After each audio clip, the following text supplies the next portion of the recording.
Hello, friends. Those back pages here. I hope you're well. Well, things are okay here, I suppose. As it stands right now, I'm filming this on Sunday. If things were quote unquote normal, like they used to be in the world, I would be leaving tomorrow night, well after midnight, for the show, the National, which would have opened to dealers on Tuesday and to the general public on Wednesday. As you know, as of right now, they're going to try to have it in December. So we'll see how that goes. I'm not putting a whole lot of faith into things being in a state where they'd be able to have a large gathering of people in one place. And my friendly reminder that wearing a mask is not a political statement. It's for the good of everyone. What I do want to talk about, a couple things. I want to reiterate that starting on Friday, this coming Friday, is going to be Hobbypalooza 2020 Summer Edition. And all the information you need can be found right there at thehobbypalooza.com. So do feel free to go check that out. Check out the lineup. Going to be a bunch of giveaways, promotions, content, all live content, all 3 days, Friday, Saturday, and Sunday. It should be a really, really nice time. And, we as a community are trying to do the best we can with what's going on. And obviously, we'd all love to be there and seeing each other in person. But it's just not going to turn out that way, at least not this week, obviously. I don't know about this winter. Heck, I'm not even sure about next summer. As the great John Lennon once said, tomorrow never knows. I do believe Ringo coined that, but it's a pretty famous Lennon song, Beatles song.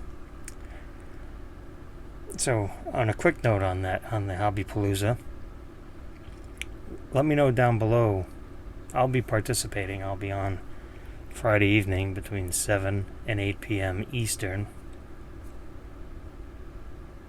I haven't said anything concrete as far as what I'll be covering, what I'll be discussing, and whatnot. If you did have anything in mind, I will gladly take feedback or suggestions, however you want to phrase it. I'm always open to ideas. I can come up on things with my own if necessary, but to me, the biggest part of this community are the people, the community. Because I can go on eBay any time of the day or night and buy cards, coins, stamps, automobiles, houses, food, whatever it may be, if I choose to do so. So, in the spirit of trying to, further along, help, give back, however you want to phrase it, the community, I'd love to hear some input from you guys. Whatever it may be, maybe, what it would take for you guys to join the community. Those of you on the fence thinking about joining the community. So yes, please, drop a little comment below. Let's get a discussion going in that regard. I've also been thinking, obviously I've been thinking about the show a lot. I've also been thinking about how there'll be no Comic-Con this year in New York. New York Comic-Con. I know that my comic related content is not nearly as popular as cards, and that makes sense due to it being a primarily card community. But, you know, collecting is collecting, and I respect all people that collect and do take their time out to share their knowledge with those of us who are watching their content, no matter what it may be. Cards, comics, toys, coins, you know, everything. What I did want to talk a little bit about is some comics that I don't know, may or may not. I mean, if you know, I guess you could almost file it under the investing, but I think some comics that deserve some attention, and I'll try to give the reasons behind why.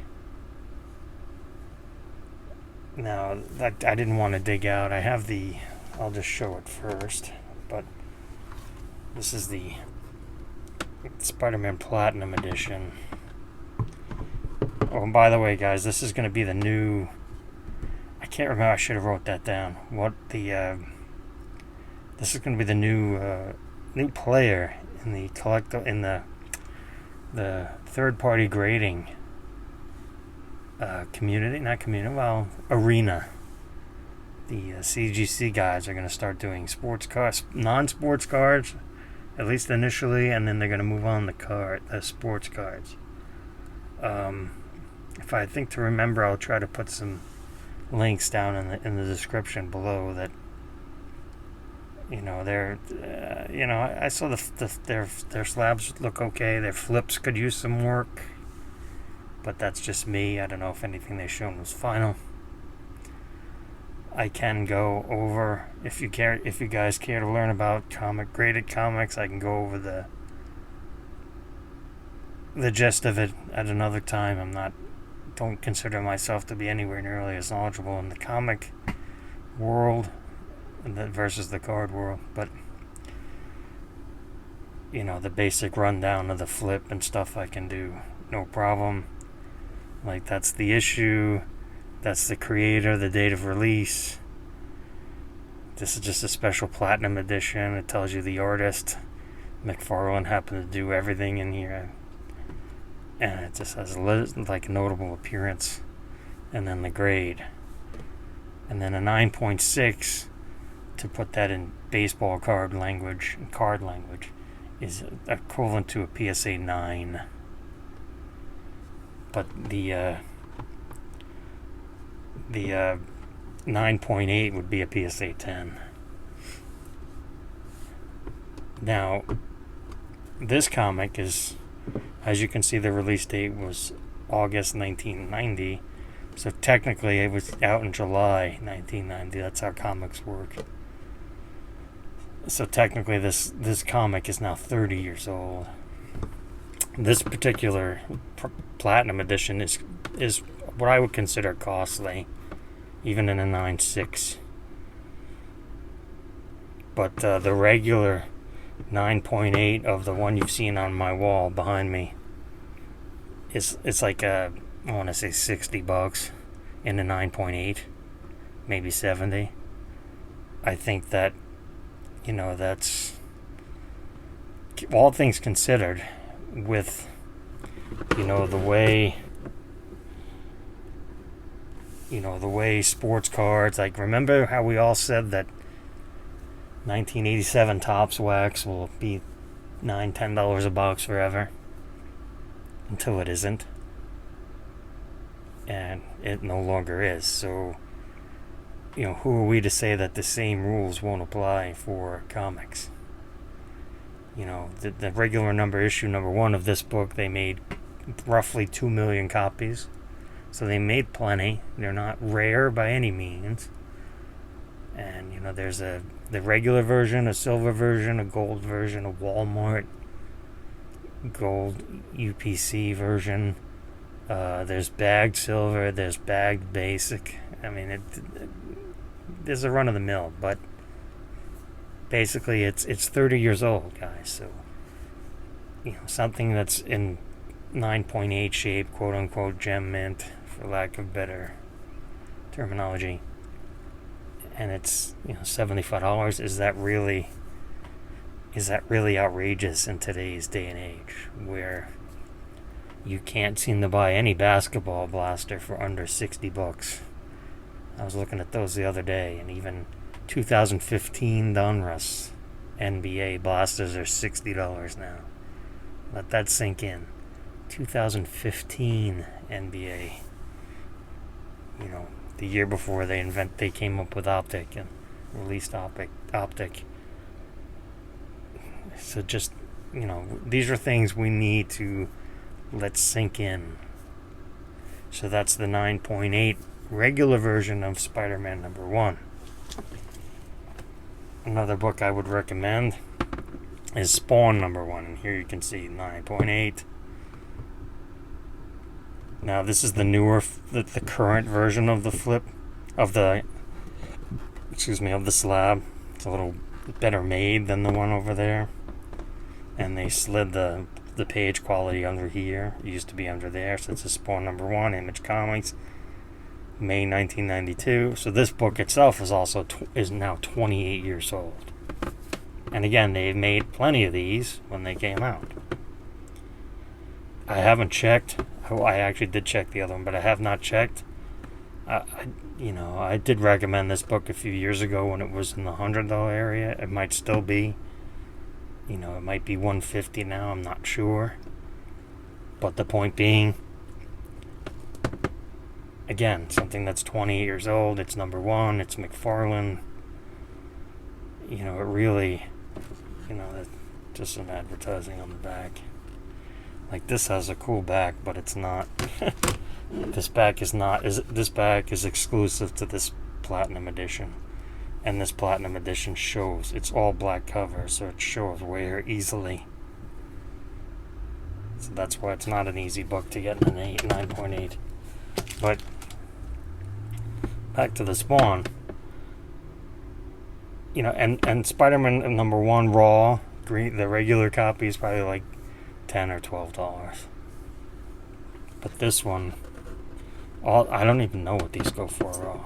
But I just think there's just, if the potential thing is your thing, and you're looking for something a little different, it's not a bad idea. So another book I wanted to show you guys is Invincible #1. This is Robert Kirkman's book before he did this. He started this book before The Walking Dead. So, and this was just recently optioned to be a animated series. And this is a 9.6 copy. I don't know what this goes for anymore, but they didn't make a bunch of these. A couple thousand. This is an independent book, just like Walking Dead. But the really cool thing about the animated series, they put out some information the last couple of weeks, is that they're getting a bunch of the actors from the Walking Dead TV show to voice the characters in this animated series. So, I think that's a very good thing to draw a casual Walking Dead fan into the Invincible universe. And it's a great book, actually. It's the first book I read when I came back to the hobby in 2012, comics. And I would best describe this book as Superman and Spider-Man put together with extreme violence. It is a comic, but it's got some extreme violence, some funny shit in it. So I definitely recommend that. I mean, I definitely recommend reading that book if you're looking for a new comic to read. Invincible, definitely. The series is over. It's been over for a while. The Walking Dead series is also over, so you can feel free to read that.